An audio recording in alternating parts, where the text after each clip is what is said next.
Hello adorable people, কেমন আছেন সবাই? নিশ্চয়ই ভালো। আমিও ভালো আছি।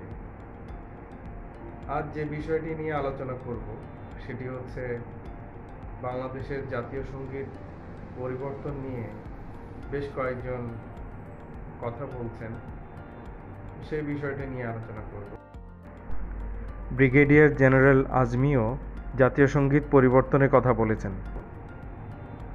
আমি বাংলাদেশের জাতীয় সঙ্গীত আমার সোনার বাংলা এটি পরিবর্তনের সম্পূর্ণ বিপক্ষে। আমার সোনার বাংলা এই গানটি রবীন্দ্রনাথ ঠাকুর 1905 সালে যে বঙ্গভঙ্গ হয়েছিল সেই বঙ্গভঙ্গের বিরোধিতা করে লিখেছিলেন।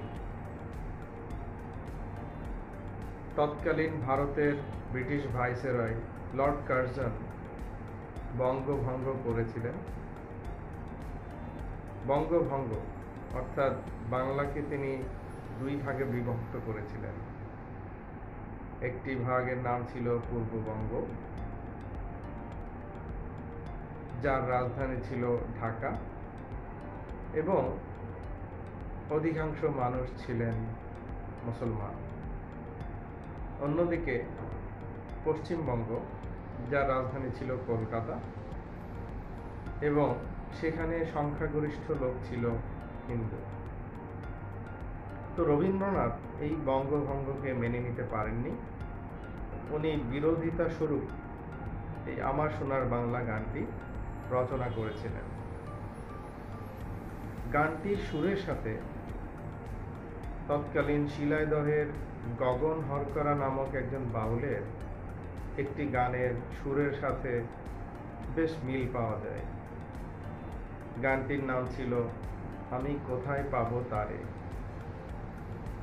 অনেকেই মনে করেন রবীন্দ্রনাথ ঠাকুরের আমার সোনার বাংলা গানটির সুর গগন হরকরার সেই আমি কোথায় পাবো তারে সেই গানটির সুর থেকে ইন্সপায়ার্ড বা অনুপ্রাণিত।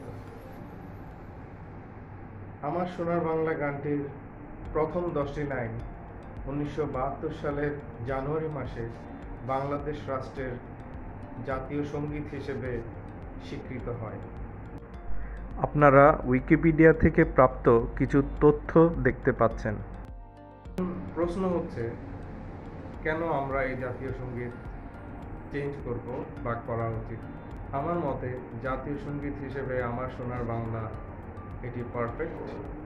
যদিও এটি রচনার প্রেক্ষাপট ছিল 1905 সালের বঙ্গভঙ্গ, কিন্তু গানটির প্রতিটি শব্দ, প্রতিটি বাক্য বাংলার কথা বলে। আমাদের সংস্কৃতি, আমাদের মাটি ও মানুষ, ধানের ক্ষেত, আকাশ বাতাস সব কিছুর এক অসাধারণ বর্ণনা রয়েছে এই গানটিতে। গানটির সাথে আমাদের ঐতিহাসিকভাবে আবেগ এবং ভালোবাসাও জড়িত।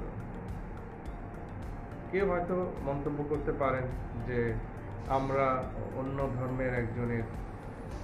ধর্মের একজন কবির লেখা গানকে কেন জাতীয় সঙ্গীত হিসেবে বেছে নেব বা সেটা করা কতটা যৌক্তিক।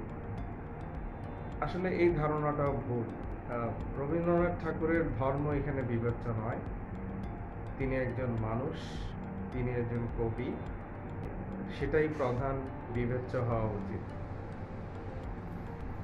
এই যুক্তিতে কি তাহলে আমরা মার্ক জাকারবার্গের ফেসবুক কিংবা টুইটার অথবা অন্য ধর্মের মানুষের দ্বারা আবিষ্কৃত বা তৈরি করা যেসব উপাদান রয়েছে বা যেসব বিষয় রয়েছে সেগুলোকে আমরা ব্যবহার করা চিরতরে বন্ধ করব বা করা উচিত? নিশ্চয়ই না।